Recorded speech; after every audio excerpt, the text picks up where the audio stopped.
What's up mga ka-angel? So meron tayong photon traveler dito no. Kay Ma'am Chena Roses. Ayun, chuchun up lang natin, masyado na maingay, lagatak na yung rocker arm din. Palit tayo ng isang set oil seal injector. Tara, let's go. So you're my angel lover. Please subscribe my YouTube channel. Oh baby. Mga ka-angel, chuchun up natin. Tapos papalit tayo ng isang set na oil seal, injector oil seal. And then yung valve cover, gasket, palit tayo. And then yung ilalim, oil pan, gasket, palit na rin natin para maayos ano. So ayan mga ka-angel, dahil chinicheck lang natin yung mga rocker arm kung maluwag ano. So ayun, naayos na natin, nagbalik na natin yung mga injector oil seal. Then yung valve cover, gasket, naisit na rin natin ano. So ganyan lang mga ka-angel, make sure nyo lang kahit na may bagong valve cover gasket yan, lalagyan pa rin natin ng silicone gasket na no, yung Betagrip, para mas matibay. Kahit uminit man siya, hindi na siya gagalaw doon, nakapix na siya. So ilalagay na natin yung bolt ng cover ano. So naayos na rin natin yung mga copper tube, mga fitting. So i-bleeding na natin yan, start natin mamaya yan. Pit-pitin lang natin bago natin i-finalize na higpitan natin ng todo. So dandahan lang tayo dito kasi plastic lang to, baka higpit nito no. So yung chichik lang natin lahat kung naipit na, pati yung return, may mga clip dyan. So ibabalik lang natin yan. So na tayo sa ilalim mga ka-angel ano. So i-drain muna natin yung langis kasi sobrang itim na, mag-change oil na rin na tayo. Tapos papalit tayo ng oil filter ano, kasi matagal-tagal na rin din na change oil eh. Tapos yung mga bolt sa gilid, yung 14 na numero Gs, yung tatanggalin natin yan para matanggal natin yung oil pan, no? I-release natin yan kasi may tagas din dito sa ilalim eh. Medyo malutong na rin yung gasket. So ayun, re-release lang natin ano.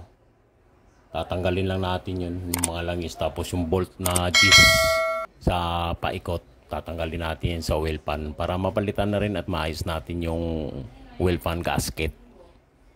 Tayo mahirapan sa kilid tsaka dulo nito no, kanto-kanto tsaka gilid-gilid. Yun kasi may nakaharang dito na bakal eh. So kung wala kang special tools dito, hindi mo matanggal yung 10mm dito na bolt.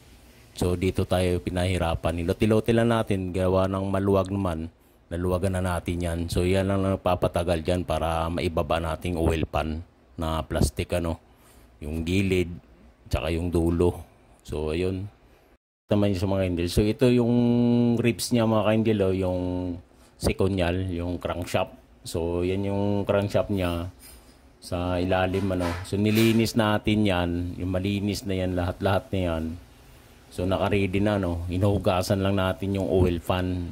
Angel, dahil naikabit na natin yung oil pan gasket, nilagyan na rin natin ng Betagrip ano. So may Betagrip na yan na palaman na yan, sasalpak na natin yan, ipipit na natin lahat yan, tapos ilalagay na natin yung bolt no. So ilalagay na natin yung bolt paikot.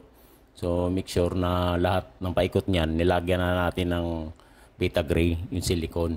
So ayun, higpitan na natin ng husto no. Yung paikot na yan na 10mm na sakit ang gagamitin natin. So yun, iikutan lang natin, higpitan natin na todo. So papalit na rin tayo nitong ano, oil filter na bago ano, yan Derosca. So yun, may o-ring ho yun sa gitna. So papadulasan lang natin ng langis sa dulo no, yung bunganga. Lalagyan lang natin yan ng kunting langis na bago. Pahiran lang natin yan bago natin isalpak. Wow! Doon sa ilalim ano, para mapit siya ng gusto. So ikot-ikotin lang yan dahil butas yan, maliit yan. So gagamitan natin yan ng 1-knot drive extension ano, yan o. Higpit lang natin ng bahagya, yung tama lang para hindi mabasag ano. So yun, pinaulit-ulit ko yan, make sure ko na mahigpit siya ano, para mag-grip ng husto yung o-ring. Lalagyan na natin ng langis ano, polysynthetic to mga ka-angel, itong isang galon, 6 liters to. So dagdagan lang natin ng 1 liter ano, para mag 7 liter sakto. So yan, polysynthetic yan. So yan, susubukan na natin i-start no, i-start natin. So i-start natin mga ka-angel ano, under observation. Dahil bagong gamot natin si Chena White. Start natin mga ka-angel. Start na natin, obserbahan lang natin ano. Mga ka-angel, nilalatiro ko, hindi ko naman kasama sa trabaho ko nung naging latiro kasi mekaniko ako. No? So nilalatiro ko na lang din, ganun ako kaluyal sa mga customer ko pag may nagpagawa sa akin. Ano? Hindi ko kasi matiis itong mangyayari sa sasakyan. No? So i-align lang natin yung mga ka-angel, no? Kasi pangit tingnan.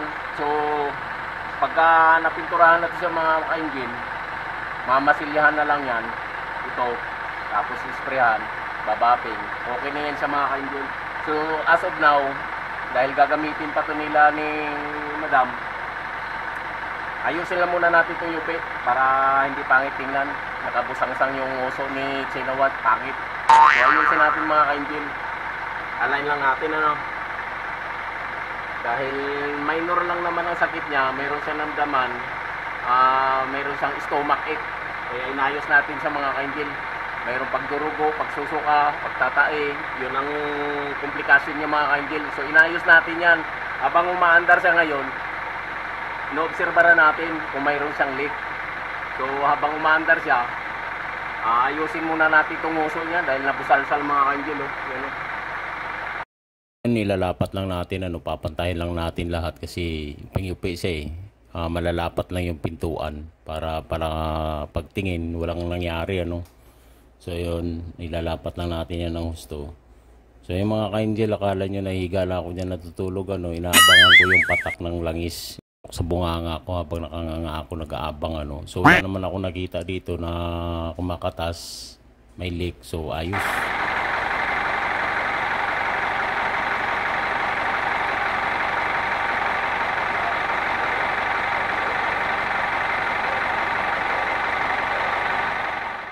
Mga ka-angel to finalize, ano.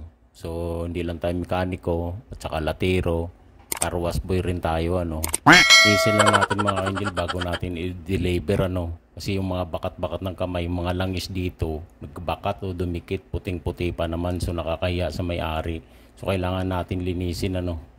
Naman natin to ginagawa sa mga celebrity, no. So ayun, ready na kami. Dinala na ni Master John yung Photon Traveler. Yun, nauna na siya. Mukhang iwanan pa ako nito, ah. So dala ko yung Toyota Hiace, ano. So ready na rin ako. Ihahatid na namin, guys. So ayun, kasama na rin to sa break-in, guys. So ayun, guys, dito na tayo sa Arnaldo Highway. Papasok na tayo dito sa Villa Vista, guys, no. So ayun, guys, papasok na si Chena White. So ayun, guys, wala tayong nakikita dito sa indicator na check engine, ano. So all goods naman siya, yung aircon malamig, so smooth na yung makina, balik na sa stock. So yung body na lang nito, guys, yung mga gas, kaya nating i-repaint yan.